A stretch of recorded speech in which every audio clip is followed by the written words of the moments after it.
I'm Bob Hallmark, and I'm here in Gregg County today.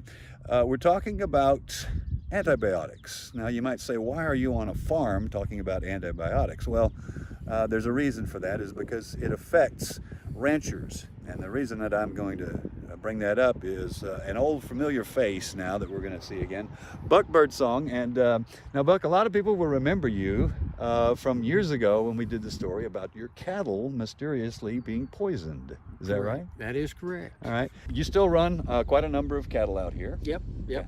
Got about 50 head out here now. Okay. So Buck is still in the cattle business right now. However, we're talking about something that kind of indirectly affects him that he did not know.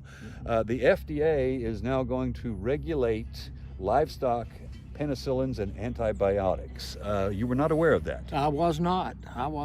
And you know, when you have an animal that needs something like that, it's hard to run to the vet and get a prescription. We usually keep it in the refrigerator on stock, where we can administer it immediately when we need it. Now, one of the problems, as I see it here, you just mentioned, there's a time factor. Now, this is set to take effect in June, which means that all of those over-the-counter antibiotics and penicillins that ranchers would have been able to get will not be available anymore. As a matter of fact, a lot of them are not receiving any more shipments of that stuff at this point. This will be by prescription, and the problem is going to be the time factor. If you have an animal that's down, you really have to worry, how much time do I have to go out and get a prescription for this? Yeah, it's always been the practice for most people to keep it on stock in the refrigerator and go to the refrigerator, get your medicine and administer it to the animal.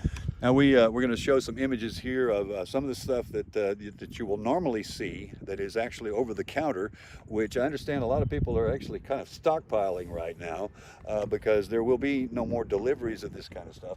But you said that you particularly worry about those who have livestock that's enclosed in confined spaces. Yeah, like a feedlot or something like that. I'm sure, hopefully they're aware of it and are doing what they need to do.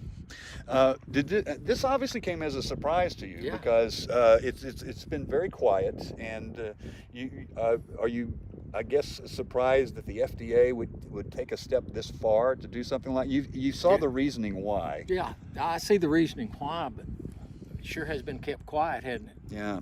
Now, one of the reasons is because their explanation, and they're afraid that this is going to get into the food source as well with livestock. Yeah, well, my theory on antibiotics is you don't give them unless you have to. Gotcha.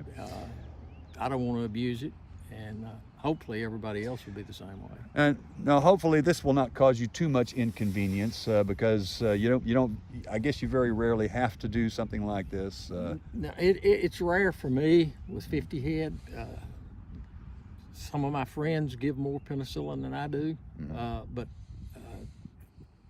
I've had to give it, but not on a regular basis. Okay, so this regulation will probably not affect you that much. If you have to go out and get a prescription, you'll probably have. Well, I'll probably try to get a bottle of it before the before the band starts. All right, I'm with you there. Buck, thanks. I appreciate it. Thank you, Bob. All right, and we'll have more on this story tonight on KLTV 7 News. For KLTV WebXtra, I'm Bob Hallmark.